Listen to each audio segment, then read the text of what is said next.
नमस्कार।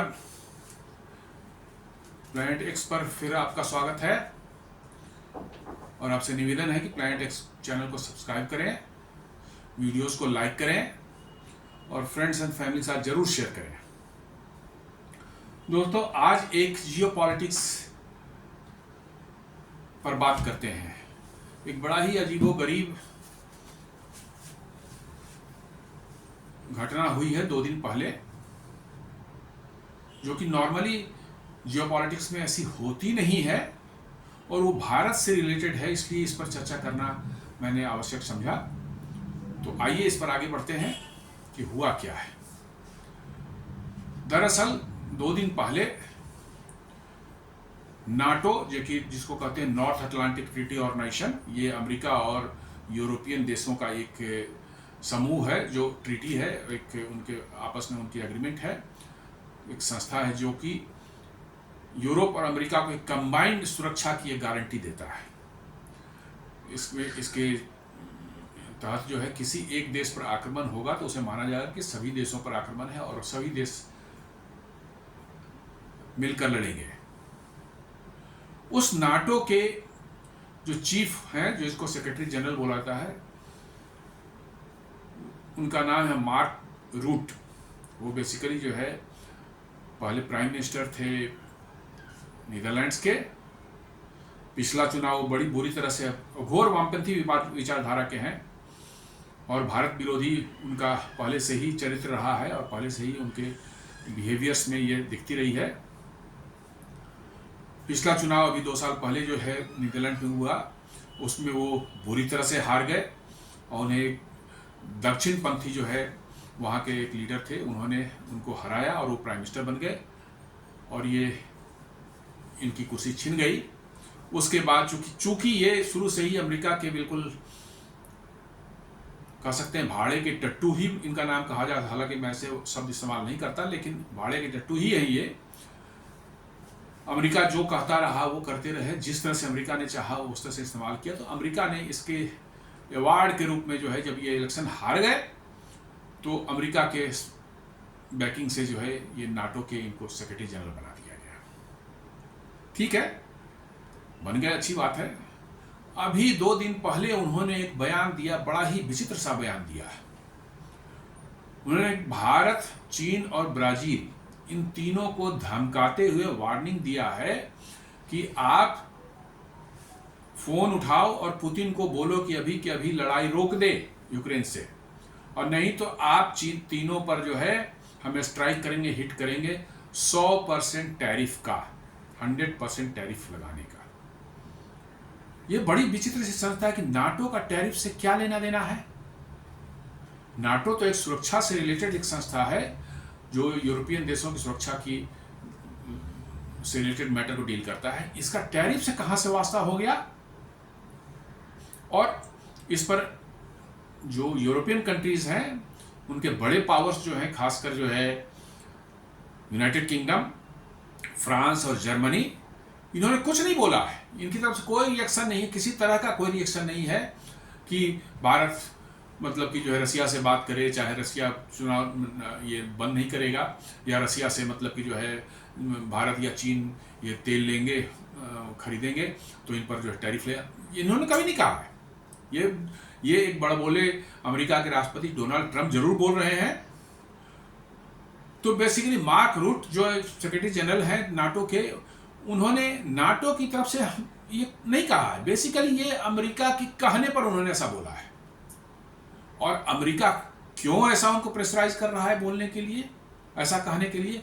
तो ये बेसिकली अमेरिका की बौखलाहट और हताशा को परिलक्षित कर रहा है। दरअसल डोनाल्ड ट्रंप राष्ट्रपति बनने के पहले से बहुत बड़े बड़े वादे, बहुत बड़े बड़े सपने उन्होंने दिखाए थे कि मैं आऊंगा तो एक दिन 24 घंटे के अंदर मैं रसिया यूक्रेन की वार को खत्म कर दूंगा, हमास इजराइल के वार को खत्म कर दूंगा। दोनों ये वार तो खत्म नहीं है, उल्टे अमेरिका जो है ईरान से के वार में उलझ गया, उलझना पड़ा, जैसे जो भी कहिए। बॉम्बिंग की उन्होंने न्यूक्लियर साइट्स पर। और अब दुनिया के देश जो है अमेरिका की इस धौंस को, टैरिफ के धौंस को मानने को तैयार नहीं है। उन्होंने टैरिफ लगाई, उल्टे दूसरे देशों ने भी टैरिफ लगा दी। और ये इस टैरिफ लगाने का जो उनका एक जो चल रहा है, डोनाल्ड ट्रंप का जो एक कार्यक्रम चल रहा है, बस अनाप शनाप, कभी 50%, किसी 25%, फिर उस पर कहते हैं कि हम रिटेलिएट करेगा तो 25 को हम फिर 50 कर देंगे। इस तरह की बातें वो कर रहे हैं।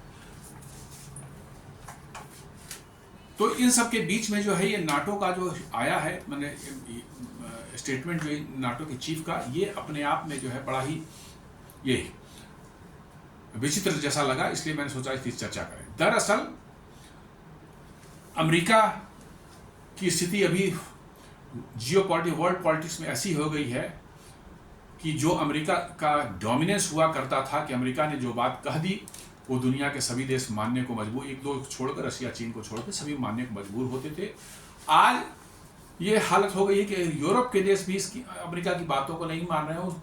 अमेरिका का सबसे क्लोजेस्ट एलाय जो है कनाडा, जो उसके बगल में है, वो भी उसकी बात को नहीं मान रहा है। और भारत को छोड़िए, भारत ने तो साफ कर दिया है कि ट्रेड डील करनी हो तो हमारी शर्तों पर होगी, हमारे लिए वो फायदेमंद होगी तो हम करेंगे, नहीं करेंगे तो आप अपना रास्ता देखिए, हम अपने रास्ते चले। डोनाल्ड ट्रंप कहते हैं कि 9 जुलाई तक कर लो, 1 अगस्त तक कर लो। भारत ने साफ कह दिया है कि हम ट्रेड डील जो है शर्तों के आधार पर नहीं करते, टारगेट एक फिक्स टाइम पर के आधार पर हम नहीं करते। हमारे फायदे में यदि होगा ये तो हम इस पर जरूर करेंगे, और नहीं फायदे में होगा तो हम नहीं कर पाएंगे। लेकिन अमेरिका की होता है कि पुराना अपना जो है उनका एक दबदबा दुनिया में था, उस नशे में अभी भी चूर हैं वो, और वो समझते हैं दुनिया से जो चाहेगी, जो हम कहेंगे वैसा ही करेगी। अभी अभी कनाडा ने पर इन्होंने एल्यूमिनियम पर जो है, कनाडा पर उन्होंने एल्यूमिनियम 50% की टैरिफ लगा दी है। ये इसका ऐसा उल्टा असर अमेरिका के अंदर में हो रहा है, क्योंकि अमेरिका में एल्यूमिनियम प्रोडक्शन जो है बहुत महंगा बिजनेस हो जाता है। कुछ फैक्ट्रियां हैं जो एल्यूमिनियम बनाती हैं। क्यों? क्योंकि अमेरिका में जो है पावर की टैरिफ बहुत ज़्यादा है as compared to Canada. Canada में अमेरिका के मुकाबले जो है करीब 1/3 पावर की कॉस्ट है, और वो भी हाइड्रोइलेक्ट्रिक प्लांट से आते हैं। मोस्ट ऑफ द बिजली जो है वो ग्रीन बिजली होते हैं। अमेरिका में जो है उसके करीब 3 टाइम्स जो है उनका पावर का कॉस्ट है। और एल्युमिनियम जो है बेसिकली एल्युमिनियम का उत्पादन में जो है बहुत ज़्यादा बिजली खर्च होती है।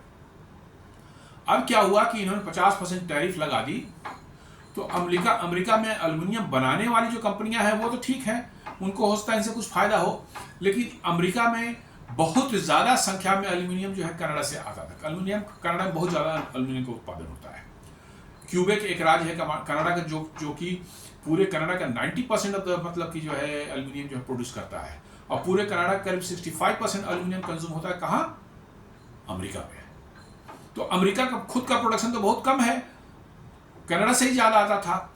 और वहाँ की बहुत सी इंडस्ट्रीज है, मतलब कि जो है एल्युमिनियम एक ऐसा धातु है जिसका इस्तेमाल हर तरह की इंडस्ट्री में होता है। एयरक्राफ्ट के मैन्युफैक्चरिंग में होता है, ऑटोमोबाइल मैन्युफैक्चरिंग में होता है, ऑटोमोबाइल के पार्ट्स में होता है, एयर कंडीशनर हैं, रेफ्रिजरेटर्स हैं, even aluminium foil food packaging के लिए इस्तेमाल होते हैं, और न जाने कितने, मैंने तो सिर्फ 2-4 बताए हैं। एल्युमिनियम आज के दिन में सबसे डाइवर्सिफाइड माने वाइड स्प्रेड माने यूज होने वाला मटेरियल है। इसका कारण है इसकी मजबूती, और साथ साथ इसका हल्का होना, और साथ साथ इसमें जंग नहीं लगती स्टील की तरह से। तो इसका बहुत ज़्यादा इसमें, जहाँ आपको मजबूती भी चाहिए और हल्का भी रखना है अपने प्रोडक्ट को जो है, खासकर से हवाई जहाज बनाते हैं, ऑटोमोबाइल बनाते हैं, क्योंकि जितने भारी होंगे उतने फ्यूल माने इनएफिशिएंट होंगे, तो बहुत ज़्यादा इस्तेमाल होता है। तो अमेरिका में जो उत्पादन है एल्युमिनियम का वो अपने आप में बहुत कम है एज कम्पेयर टू कनाडा। तो कनाडा से इन्होंने मंगाना बंद कर दिया। तो यहाँ इनकी ओन इंडस्ट्री जो इतनी बुरी तरह से मतलब कि अफेक्टेड हुई है कि एल्युमिनियम से रिलेटेड काम करने वाले जितने भी इंडस्ट्री उद्योग धंधे थे, उनमें 1 लाख नौकरियां पिछले कुछ महीनों में खत्म हो चुकी है, जा चुकी है। 2 बड़ी ऑटोमोबाइल कंपनियां जो हैं जापान की, एक टोयोटा और एक होंडा, उन्होंने अपना प्लांट धीरे धीरे शिफ्ट करना शुरू कर दिया अमेरिका से बाहर। टोयोटा जो है बगल के देश जो है मैक्सिको में अपना प्लांट लगा रहा है, और होंडा जो है कनाडा में लगा रहा है। उनका भैया अमेरिका राम राम, यहाँ हमारा काम धंधा नहीं चल सकता, हम चले कहीं और। तो ये काउंटर प्रोडक्टिव जो इनके जो टैरिफ के जो धमकियां थी, इनके असरात जो है बिल्कुल उल्टे होने शुरू हो गए। तो अमेरिका बिल्कुल बौखलाया हुआ है, और अमेरिका को समझ में नहीं आ रहा कि हम क्या करें। अब उन्होंने जो है, उनको कुछ दिखा नहीं आगे सामने। इवन भारत को भी जो है धमकाने के टैरिफ को लेकर उन्होंने कोशिश की। भारत ने कहा कि जो करना है आप कर लीजिए, हमारे लिए सुटेबल होगा, हमारे लिए हित में होगा यदि ट्रेड डील तो हम करेंगे, नहीं तो नहीं करेंगे। हम जबरदस्ती गर्दन पर, आप कनपट्टी पर बंदूक लगा के आप चाहेंगे करना तो हम नहीं करेंगे। यही बात और भी कई देशों ने कर दी। चीन से बार बार डोनाल्ड ट्रंप कहते हैं हो गया, ट्रंप हमारा डील हो गया। चीन तो कहता है कोई डील नहीं हुआ।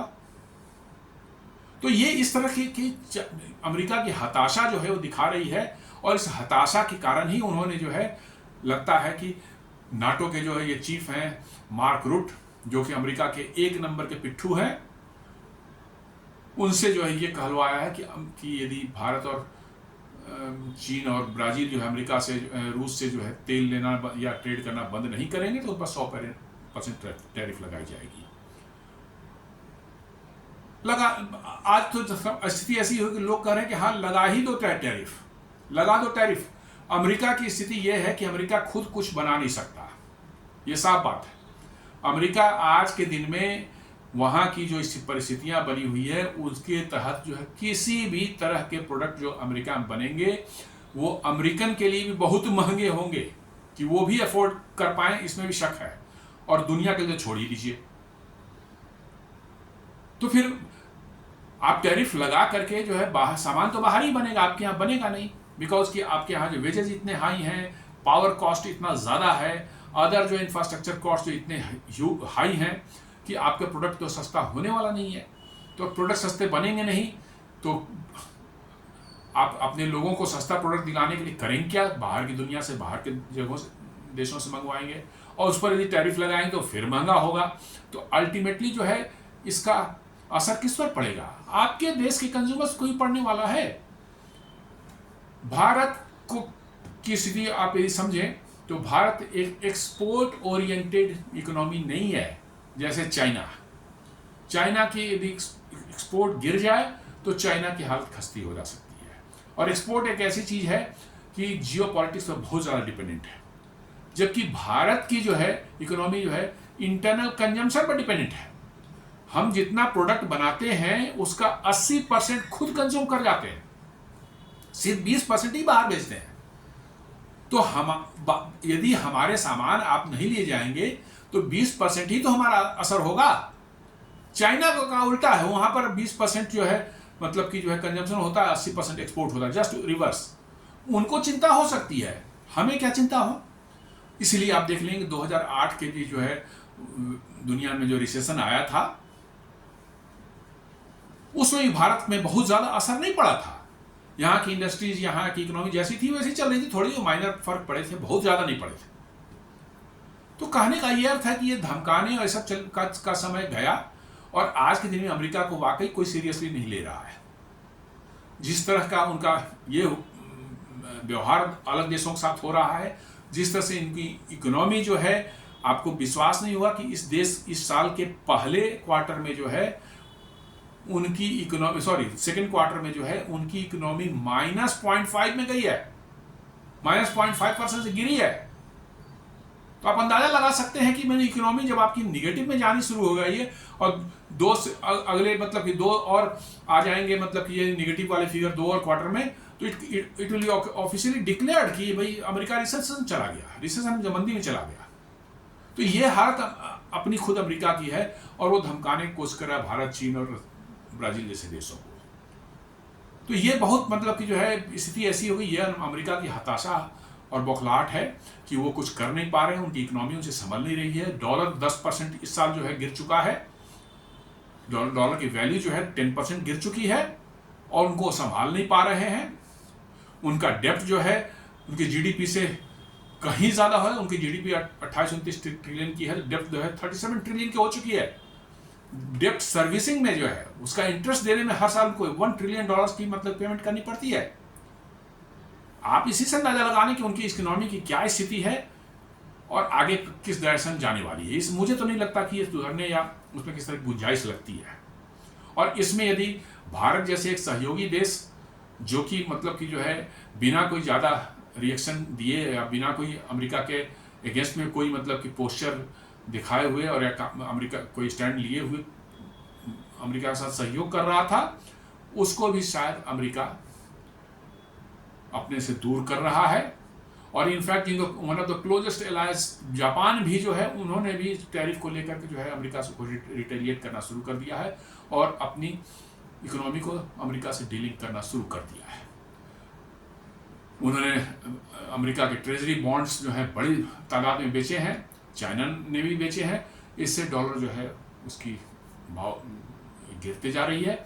इसको लेकर अमेरिका बौखलाहट है और इसी बौखलाहट का नतीजा है कि अमेरिका, चीन और ब्राज़ील जैसे देशों को धमकाने के लिए जो है अब नाटो के चीफ का इस्तेमाल किया जा रहा है। सीधे नहीं अमेरिका कर पा रहा है तो नाटो के चीफ का इस्तेमाल किया जा रहा है। देख लीजिए, इसी से उनकी मतलब कि जो है हताशा और लाचारी समझ में आ रही है। तो दोस्तों, एक छोटा सा एक विश्लेषण था, ये परसों ही हुआ है। बहुत से मीडिया चैनल्स में चल रहे थे, बहुत से न्यूज़ चैनल चल रहे थे। मैंने सोचा इसके बारे में छोटा सा विश्लेषण किया, क्यों जानकारी हमें और आपको जो है जियो पॉलिटिक्स की भी थोड़ी थोड़ी होनी चाहिए। जियो पॉलिटिक्स पर ज़्यादा मैं बात नहीं करता इस चैनल पर, लेकिन फिर भी जो है भारत के हित में यदि कुछ है तो उसको करना जरूरी होता है, हमें जाना जरूरी होता है। तो इसके साथ ही आज के इस एपिसोड को समाप्त करते हैं और आपसे दोबारा रिक्वेस्ट करते हैं कि प्लैनेट एक्स चैनल को सब्सक्राइब जरूर करें, वीडियोस को लाइक करें, फ्रेंड्स एंड फैमिली के साथ शेयर जरूर करें। धन्यवाद।